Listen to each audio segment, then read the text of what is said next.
Hello Rohit, कहाँ हो तुम? तुमने जो मुझे लोकेशन भेजी थी मैं वहाँ पर पहुँच चुकी हूँ। अच्छा ये बताओ तुम वहाँ पर तुम्हें कोई व्हाइट कलर की गाड़ी दिखाई दे रही है? हाँ गाड़ी तो है। अच्छा तो तुम उस गाड़ी के पास नहीं खड़ी रहो, बस मैं थोड़ी देर में आता हूँ।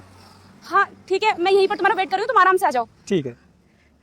अरे वाह यार, इसके पास तो कितनी बड़ी गाड़ी है और मुझे तो गाड़ियों में घूमने का कितना शौक है। अगर मेरी इससे शादी हो गई ना तो मेरी तो पूरी लाइफ सेट हो जाएगी। मेरे तो मजे आ गए। कितनी अच्छी गाड़ी है, कितनी सुंदर लग रही है ना। एक काम करती हूँ, 2-4 फोटो ले लेती हूँ। अरे यार फोटो क्या लेने, शादी होने के बाद गाड़ी तो मेरी हो जाएगी, बाद में ले लूंगी। सॉरी अनुष्का, वो मुझे आने में थोड़ा टाइम लग गया और तुम्हें वेट भी काफी करना पड़ गया, उसके लिए माफी चाहता हूँ। और बताओ कैसी हो तुम? मैं तो अच्छी हूँ और कोई बात नहीं, अगर मुझे वेट करना पड़ गया तो ऐसा तो होता रहता है। वाह यार कितनी अच्छी हो तुम। देखो अनुष्का, यहाँ पर ना बहुत गर्मी हो रही है और अगर हम यहाँ पर खड़े रहकर बातें करेंगे ना तो पूरा पसीने में तल हो जाएंगे। हम ना एक काम करते हैं, कॉफी शॉप चलते हैं, वहाँ पर एसी भी चल रही होगी, आराम से एंजॉय करेंगे। हाँ सही कह रहे हो तुम, चलो चलते हैं। अरे रोहित, वहाँ कहाँ जा रहे हो? गाड़ी है ना, गाड़ी से चलते हैं। अच्छा तो तुम गाड़ी से आई हो, ये गाड़ी तुम्हारी है यार, ये तो बहुत अच्छी बात है। तो गाड़ी से चलते हैं फिर तो हम। नहीं, ये गाड़ी मेरी नहीं है, ये गाड़ी तो तुम्हारी है ना। अरे इतनी बड़ी गाड़ी मेरी कहाँ से हो सकती है? इस गाड़ी को खरीदना मेरी औकात से बाहर है। और जिस हिसाब की मैं नौकरी करता हूँ ना, अगर पूरी जिंदगी यही नौकरी करता रहा तो मैं अपनी पूरी जिंदगी में इतनी बड़ी गाड़ी नहीं ले पाऊंगा। इसका मतलब ये गाड़ी तुम्हारी नहीं है? तुमने मुझसे झूठ बोला।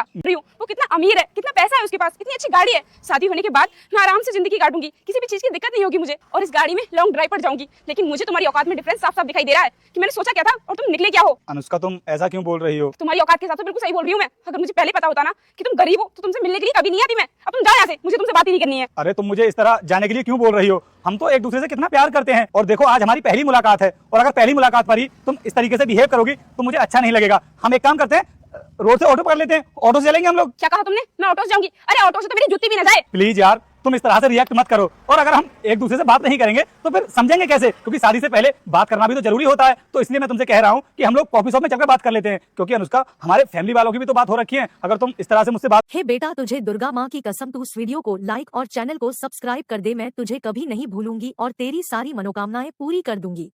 करोगी तो फिर उनको भी तो क्या जवाब देंगे हम? अपने मम्मी पापा को मैं खुद हैंडल कर लूंगी, तुम बस अपने मम्मी पापा के बारे में सोचो, तुम उन्हें कैसे संभालोगे। अनुष्का तुम मेरी बात को समझ नहीं रही हो। अब मैं तुम्हें कैसे समझाऊं कि मेरी मम्मी ना हार्ट की पेशेंट है, और जब मैं उनको जाकर के बताऊंगा कि तुमने शादी के लिए मना कर दिया है तो उनके साथ तो कुछ भी हो सकता है, उनकी जान भी जा सकती है। इसलिए मैं तुमसे बोल रहा हूँ कि प्लीज तुम ना शादी के लिए मना मत करो। तो तुम्हारी मम्मी के चक्कर में मैं अपनी जिंदगी बर्बाद कर लूं? अगर बुढ़िया मरती है ना तो मर जाने दो, मुझमें कौन सा फर्क पड़ रहा है। तुम नहीं जा रहे ना यहाँ से, मैं खुद यहाँ से चली जाती हूँ।